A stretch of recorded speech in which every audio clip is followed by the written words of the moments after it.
I'm going to be grading every first-round selection from the 2023 NFL Draft. It's been almost 2 years, and it's now time to evaluate how each team's selection has panned out. Starting off with Bryce Young, the fact that a first overall pick who got benched for the Red Rifle isn't getting an F is pretty wild, but Bryce has been impressive since getting back on the field in Week 8. He's tied for the second highest big-time throw rate during that time, while also not turning over the ball much. He has decreased his pressure to sack percentage to 14.3%, the 10th lowest. To put that into perspective, during the first 2 games of the season before his benching, he was at 31.6%, the second highest rate at the time. So Bryce has become way more comfortable operating a pocket. Young seems to have overcome the PTSD of playing behind the Panthers' 2023 offensive line and now looks like the player we all expected coming out of Alabama. Bryce even has his own nickname now, the Carolina Reaper, so his rebrand is in full effect.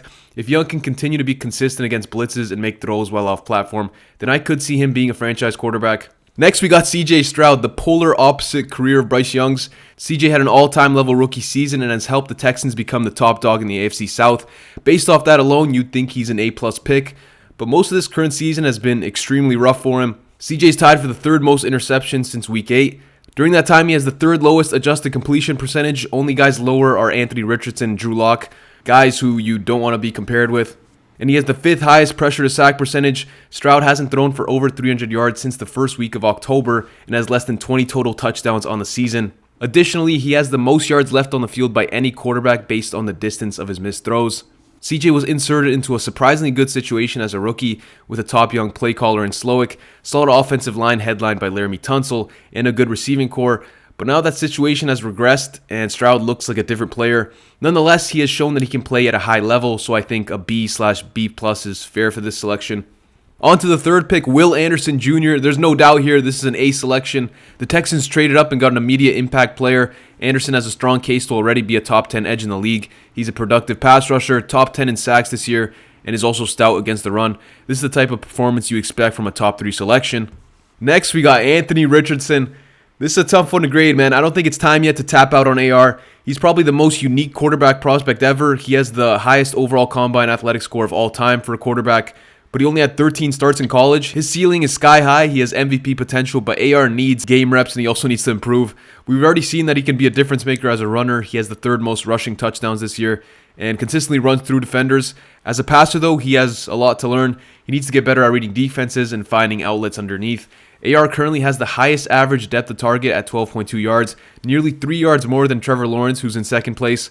Richardson's receivers also lead the league with an 11.3 drop percentage, so it's not all on him. Overall, the AR project is now about to be in year 3, and he needs to urgently show signs of progress next year, or he could be out of Indy. Devin Witherspoon, coming into the draft, there were 2 clear elite corner prospects in Spoon and Gonzalez, and the Seahawks decided to pick their preferred guy. Big selling point with Devin as a prospect was his safety-like ability and run support. He's an extremely physical player on the perimeter. He's currently tied for 1st in run stops amongst cornerbacks and is 1st overall in tackles. In coverage, he's gone against some good receivers and has overall been solid. Spoon has allowed only 1 touchdown this season and has given up 500 yards on 81 targets.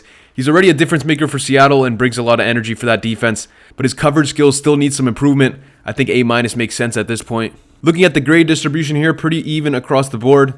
On to pick number 6, Paris Johnson Jr., an offensive tackle for a mediocre team. Let me fill you guys in. Originally, this was a safe pick for the Cardinals.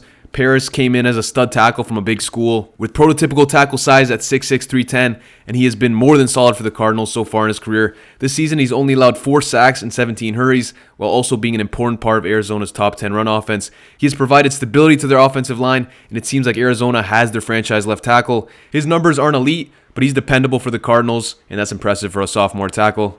Now to the first D grade, and it's being handed out to the Las Vegas Raiders. Tyree Wilson, he's got the physical build of the Crimson Chin, but the production and skill of Yetur Gross-Matos. Wilson was a physical freak in college and was still super inconsistent and didn't put up great numbers against college guys. He's also kind of a tweener between a real edge and a 5-tech or an interior player. Wilson is currently a rotational guy for Vegas. You know, he has his flashes, but ultimately doesn't stand out consistently and hasn't had a big impact for the team. At pick number 7, getting a raw lineman just doesn't make sense and is a poor use of a great asset. Next, we got Bijan Robinson, the jacked version of YNW Melly.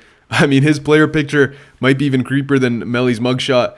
Bijan was a rare do-it-all runner coming out of Texas, which is why he was the first running back prospect since 2018 to go top 10. This was quite the luxury pick by Atlanta, considering Algier was doing just fine, but it's hard to say it hasn't worked out for the Falcons. Bijan is in the top 5 in rushing yards. He's 6th in missed tackles forced, has 10 touchdowns and 0 fumbles. The one negative, though, is he lacks breakaway speed. Bijan has the 17th lowest breakaway percentage amongst runners, and his longest carry of the season has only been 37 yards, which is 1 yard less than his rookie season long of 38. He's been impactful for the team, but I think ideally you'd want more of an explosive element from a running back picked at number 8. So I'll go A- for Bijan. Next, Jalen Carter. Carter was considered the pound-for-pound best prospect in the class, so getting him at number 9 seemed like a steal for the Eagles, and it still seems like it was a steal at this point. Even as a rookie, Carter was an elite interior pass rusher. He was 7th in hurries, while having at least 40 less pass rushing snaps than every guy above him, and he was able to put up 7 sacks.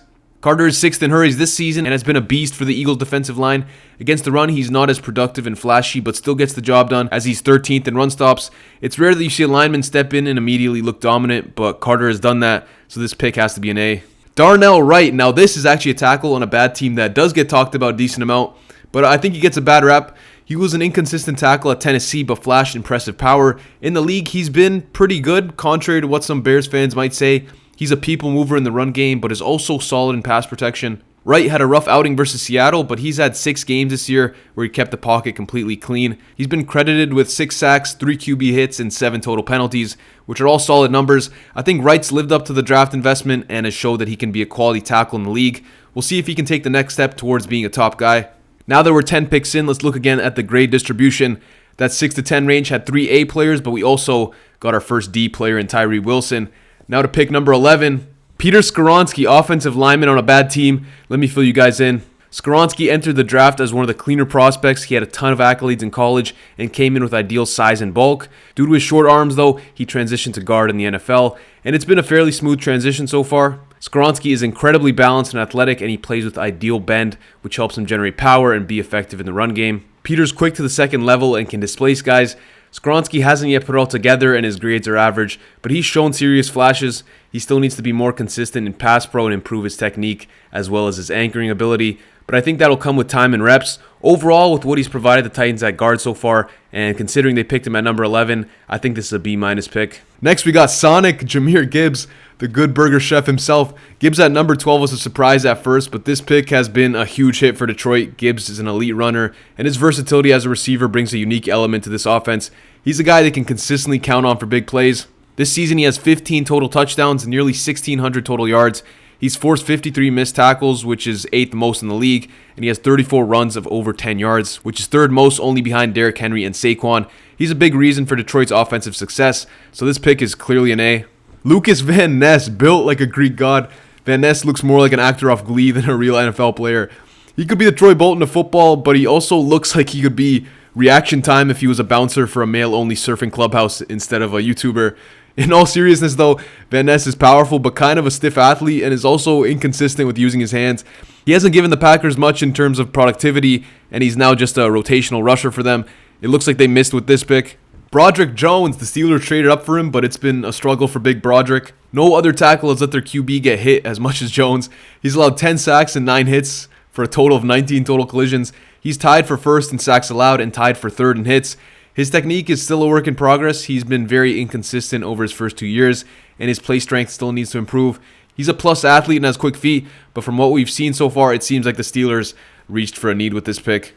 Next, we got Will McDonald. Bit of a tricky one, but it's a B-. McDonald was considered a premier pass rusher coming out of college, and that part of his game has transitioned well, as he has 10 sacks this season.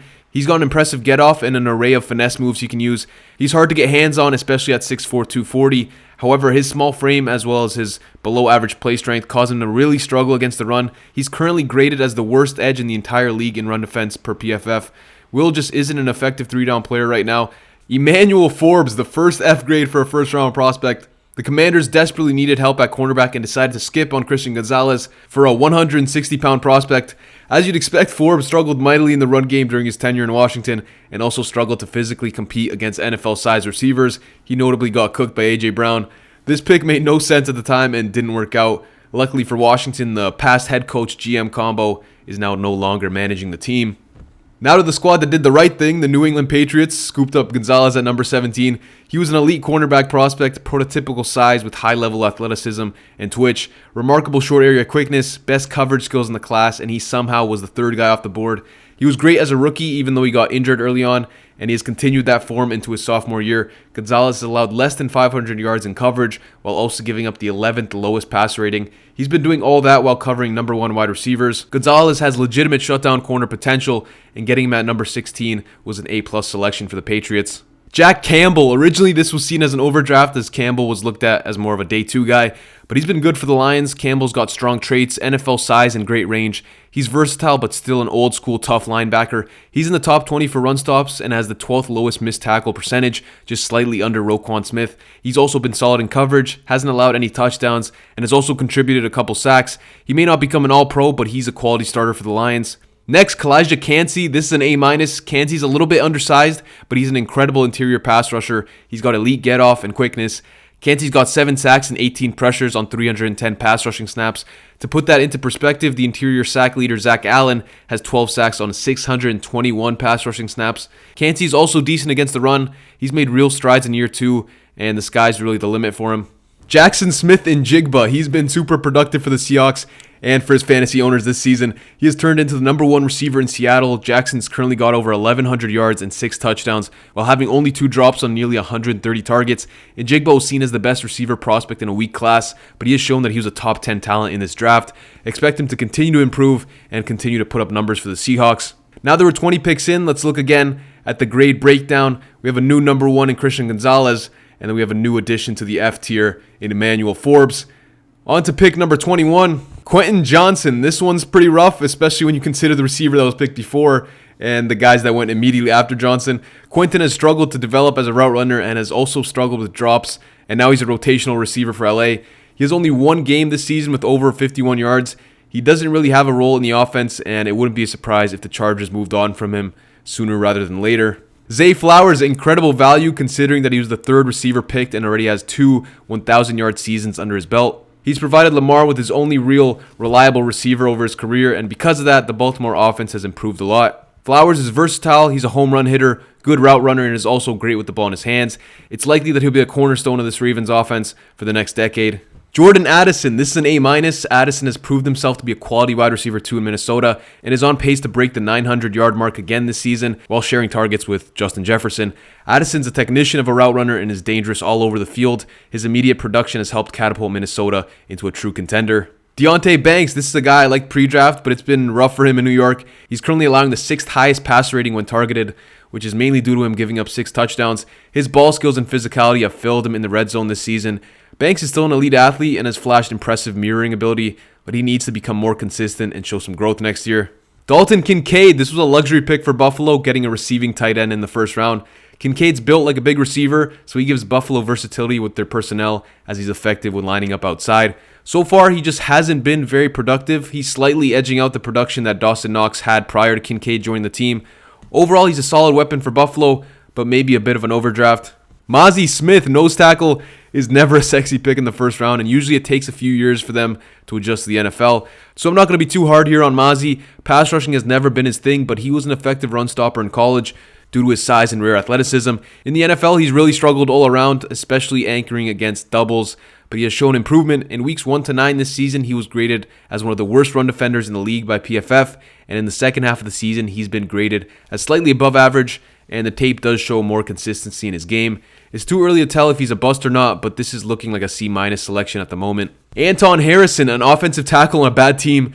Let me fill you guys in. He's been decent for the Jaguars. He's allowed 4 sacks, 20 hurries, and is graded as about an average tackle in the league. He's not overly athletic or strong, and there's still room to improve with his hand placement, but Harrison has done enough to keep the starting right tackle spot heading into next season. Myles Murphy, he hasn't been the dominant edge rusher opposite of Hendrickson that the Bengals wanted, and he's now a rotational rusher for them behind Sam Hubbard and Joseph Osai. A knee injury kept him out of the first 4 games this year, and he has yet to record a sack this season, and he only has 2 quarterback hits. Murphy lacks pop in his hands and isn't the most agile rusher, which limits him against the run and as a pass rusher. He's got a lot of work to do next season.